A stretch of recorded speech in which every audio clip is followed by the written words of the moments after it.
Chapter 10, Hatchet by Gary Paulson. He could not at first leave the fire. It was so precious to him, so close and sweet a thing, the yellow and red flames brightening the dark interior of the shelter, the happy crackle of the dry wood as it burned, that he could not leave it. He went to the trees and brought in as many dead limbs as he could chop off and carry, and when he had a large pile of them, he sat near the fire, though it was getting into the warm middle part of the day, and he was hot, and broke them into small pieces and fed the fire. "I will not let you go out," he said to himself, to the flames, "not ever." And so he sat through a long part of the day, keeping the flames even, eating from his stock of raspberries, leaving to drink from the lake when he was thirsty. In the afternoon, toward the evening, with his face smoke-smeared and his skin red from the heat, he finally began to think ahead to what he needed to do. He would need a large woodpile to get through the night. It would be almost impossible to find wood in the dark, so he had to have it all in and cut and stacked before the sun went down. Brian made certain the fire was banked with new wood, then went out of the shelter and searched for a good fuel supply.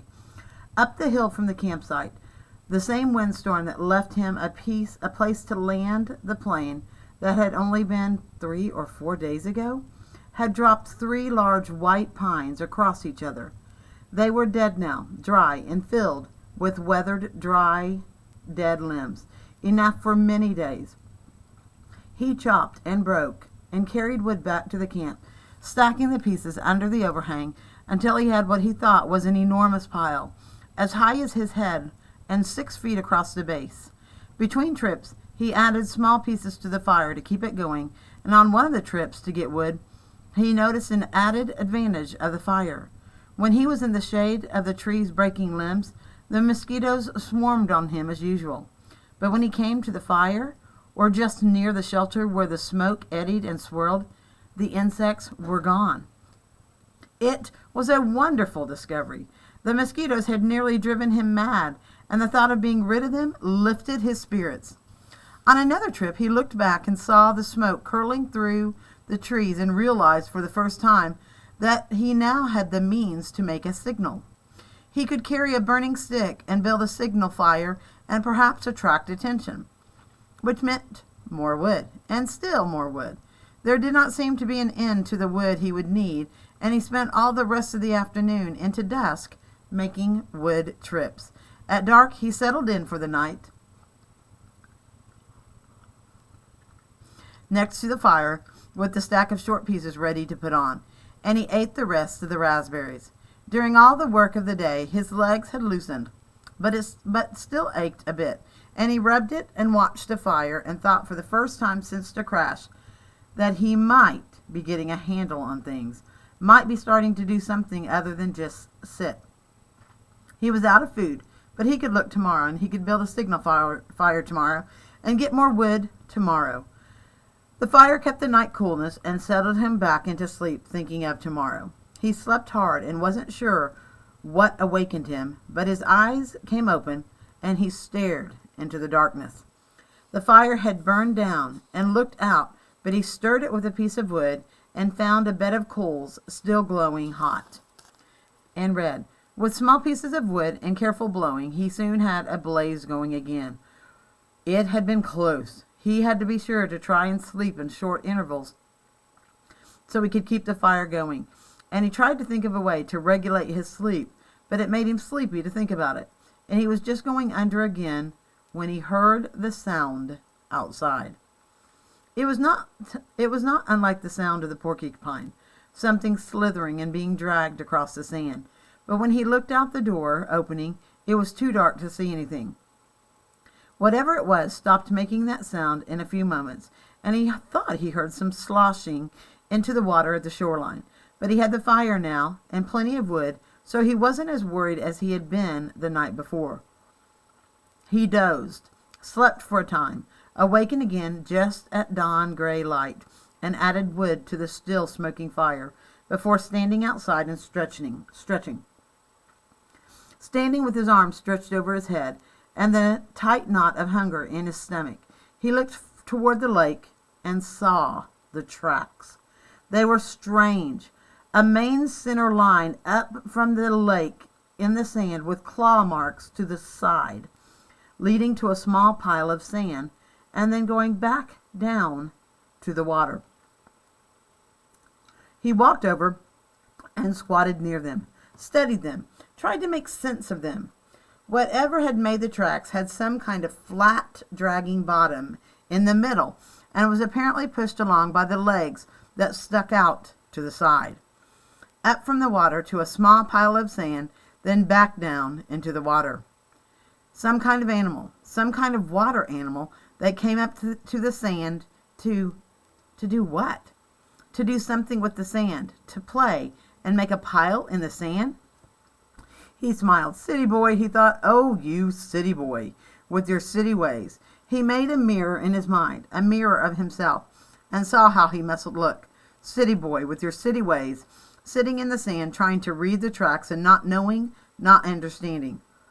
Why would anything wild come up from the water to play in the sand? Not that way. Animals weren't that way. They didn't waste time that way. It had come up from the water for a reason, a good reason, and he must try to understand the reason. He must change to fully understand the reason himself, or he would not make it. It had come from the water for a reason, and the reason, he thought, squatting. The reason had to do with the pile of sand. He brushed the top off gently with his hand, but found only damp sand. Still, there must be a reason, and he carefully kept scraping and digging until about 4 inches down. He suddenly came into a small chamber, basically a hole, in the cool, damp sand, and there lay eggs, many eggs, almost perfectly round eggs, the size of table tennis, which is ping pong balls. And he laughed then because he knew it had been a turtle. He had seen a show on television about sea turtles that came up onto beaches and laid their eggs in the sand. This must be a freshwater lake turtle that did the same. Maybe snapping turtles. He had heard of snapping turtles. They became fairly large, he thought. It must have been a snapper that came up in the night when he heard the noise that awakened him. She must have come then and laid the eggs. Food. More than eggs, more than knowledge, more than anything, this was food. His stomach tightened and rolled and made noise as he looked at the eggs, as if his stomach belonged to somebody else, or had seen the eggs with its own eyes and was demanding food. The hunger, always there, had been somewhat controlled and dormant when there was nothing to eat, but with the eggs came the scream to eat. His whole body craved food with such an intensity that it quickened his breath. He reached into the nest and pulled the eggs out one at a time. There were 17 of them, each as round as a ball and white. They had leathery shells that gave instead of breaking when he squeezed them. When he had them heaped on the sand in a pyramid, he had never felt so rich somehow. He suddenly realized that he did not know how to eat them. He had a fire, but no way to cook them, no container, and he had never thought of eating a raw egg. He had an uncle named Carter, his father's brother, who always put an egg in a glass of milk and drank it in the morning. Brian had watched him do it once, just once, and when the runny part of the egg left the glass and went into his uncle's mouth and down into the throat in a single gulp, Brian almost lost everything he had ever eaten. Still, he thought, still. As his stomach moved toward his backbone, he became less and less fussy. Some natives in the world ate grasshoppers and ants. If they could do that, he could get a raw egg down. He picked one up and tried to break the shell and found it surprisingly tough. Finally, using the hatchet, he sharpened a stick and poked a hole in the egg. He widened the hole with his finger and looked inside. Just an egg. It had a dark yellow yolk and not so much white as he thought there would be. Just an egg. Food. Just an egg he had to eat. Raw. He looked out across the lake and brought the egg to his mouth and closed his eyes and sucked and squeezed the egg at the same time and swallowed as fast as he could. Eck!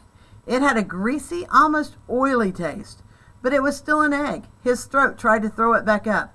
His whole body seemed to convulse with it, but his stomach took it, held it, and demanded more.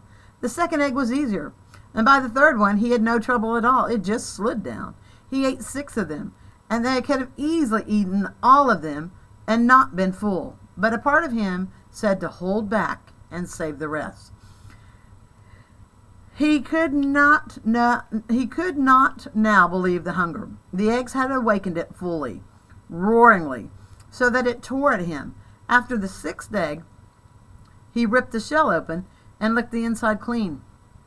Then went back and ripped the other 5 open and licked them out as well, and wondered if he could eat the shell. There must be some food value in them, but when he tried, they were too leathery to chew, and he couldn't get them down. He stood away from the eggs for a moment, literally stood, and turned away so that he could not see them. If he looked at them, he would have to eat more. He would store them in the shelter and eat only 1 a day. He fought the hunger down again, controlled it. He would take them now and store them and save them and eat 1 a day. And he realized as he thought it that he had forgotten that they might come. The searchers. Surely they would come before he could eat all the eggs one at one a day. He had forgotten to think about them, and that wasn't good.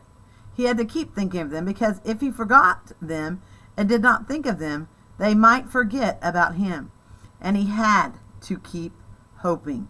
He had to keep hoping.